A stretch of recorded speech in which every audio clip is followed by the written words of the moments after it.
की बात करना चाहूंगा, पूरे बिहार की बात करना चाहूंगा। लेकिन जब से नदी को जोड़ा गया है नदी से, तब से बिहार का आना वो अब बंद हो गया है। होना ना होना अलग विषय है, लेकिन पार्टी के प्रति संकल्पित है, वो एनडीए के प्रति संकल्पित होकर काम कर रहे हैं, इतना मुझे विश्वास है। क्या लगता है उनको डिमोशन कर दिया गया है? इस समय विभाग के सब लोगों के साथ मैं अभी वार्तालाप नहीं हुआ है। मैं आप जो विषय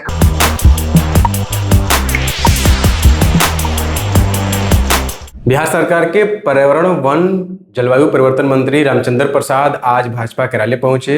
आप भी जानते हैं कि भाजपा कार्यालय में प्रत्येक दिन कोई ना कोई मंत्री पहुंचते हैं और जनता की सीधे जो सवाल और सीधे जो शिकायत होती है वो सुनते हैं। आज रामचंद्र प्रसाद पहुंचे थे और उन्होंने विजय सिन्हा की नाराजगी को लेकर के भी क्या कुछ कहा और बाढ़ को लेकर के बिहार में जिस तरह से बाढ़ आते हैं उसको लेकर भी क्या कुछ कह रहे हैं, पहले सुनिए उनकी बयान को। बिहार के कई शहर प्रदूषित हो रहे हैं और पटना का AQI भी बढ़ रहा है, सरकार इसके लिए क्या ठोस कदम उठा रही है? इसके लिए हम लोग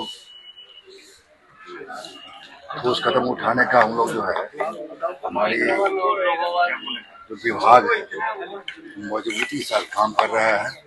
हमारे 5 तारीख को पर्यावरण दिवस है। पर्यावरण दिवस के अवसर पर हम लोग मजबूती से एक पेड़ माँ के नाम,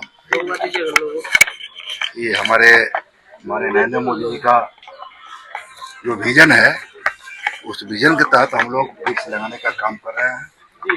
और ये हमारे विभाग का भी ये संकल्प है कि हम लोग वृक्ष लगा करके हम लोग पर्यावरण को ठीक करें। नदियाँ भी प्रदूषित हो रही है, नदियों को साफ करने के लिए क्या करें? नदियाँ बिहार की जो गंगा है और भी कई नदी है उसमें भी गंदगी लगातार बहुत बहुत ऐसा विषय है। मैं हाल ही में अपना पदभार ग्रहण किया, अरे यार एक सवाल का जवाब तो दे दो। बहुत विषय ऐसा भी है जिससे मैं विभाग के सब लोगों के साथ मैं अभी वार्तालाप नहीं हुआ है। मैं आप जो विषय कर रहे हैं इस विषय पर मैं अभी चर्चा नहीं की।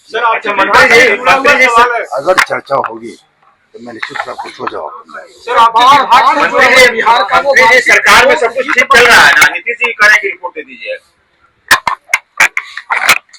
ये तो हम जान गए, इसके लिए हर साल योजना लेकिन कोई देखिए, अब बाढ़ का आना बिहार में बंद हो गया है।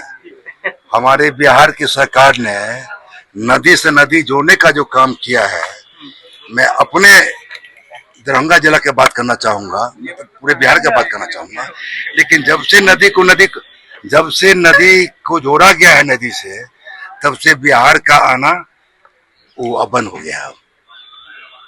वैसे बाढ़ आने के लिए जो एकदम लो लैंड एरिया है वहां तो बाढ़ आना स्वाभाविक है, लेकिन बाढ़ के समाधान के लिए हमारी सरकार पूरा योजना बना रही है।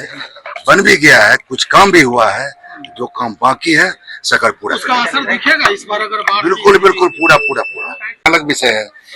लेकिन मेरे एनडीए गठबंधन में पूरा चट्टानी एकता है और चट्टानी एकता के साथ हमारी पूरा बिहार का सरकार काम कर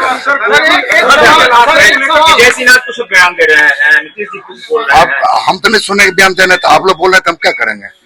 आप लोग बोल रहे हैं तो हम इस बात को नहीं मानेंगे। भावुक हो जा रहे हैं कार्यक्रम में, देखिए हो जा रहे हैं बोलते विजय बाबू हमारे संगठन के आदमी है। भावुक होना ना होना अलग विषय है, लेकिन पार्टी के प्रति संकल्पित है, वो एनडीए के प्रति संकल्पित होकर काम कर रहे हैं, इतना मुझे विश्वास है। क्या लगता है उनको डिमोशन कर दिया गया है क्या? एक डिप्टी CM होने के बाद उनको एक कृषि मंत्री बनाया? ऐसा आप लोग क्वेश्चन कर सकते हैं इस तरह का, लेकिन ऐसी तो सुना आपने विजय सिन्हा के बयान को। उन्होंने कहा कि किस तरह से पूरे एनडीए के लोग एक साथ खड़े हैं। विजय सिन्हा संगठन के एक मजबूत व्यक्ति और वरिष्ठ नेता हैं भाजपा के। उन्होंने बाढ़ को लेकर के जब सवाल किया गया था तो उन्होंने कहा कि अब बिहार में बाढ़ आना बंद हो गया, अगर बाढ़ आएगा तो सरकार जो है पूरी तरह से तैनात है। अब बिहार के लोगों को बाढ़ का सामना नहीं करना पड़ेगा। अब बाढ़ आएगा भी तो उसके समय निपटने के लिए समाधान जो है सरकार कर चुकी है। तो देखना होगा कि बाढ़ आता है तो मंत्री जी कहाँ दिखेंगे, क्योंकि आप भी जानते हैं कि बिहार में अगर बाढ़ आता है तो हर साल कोई ना कोई गांव बह जाता है, कोई ना कोई जो नगर है वो बह जाता है। अब देखना होगा कि इस साल बाढ़ आता है तो क्या होता है, क्या उपाय मंत्री जी करते हैं और क्या उपाय बिहार सरकार करती है। बहुत बहुत धन्यवाद। चैनल को सब्सक्राइब करें, लाइक करें।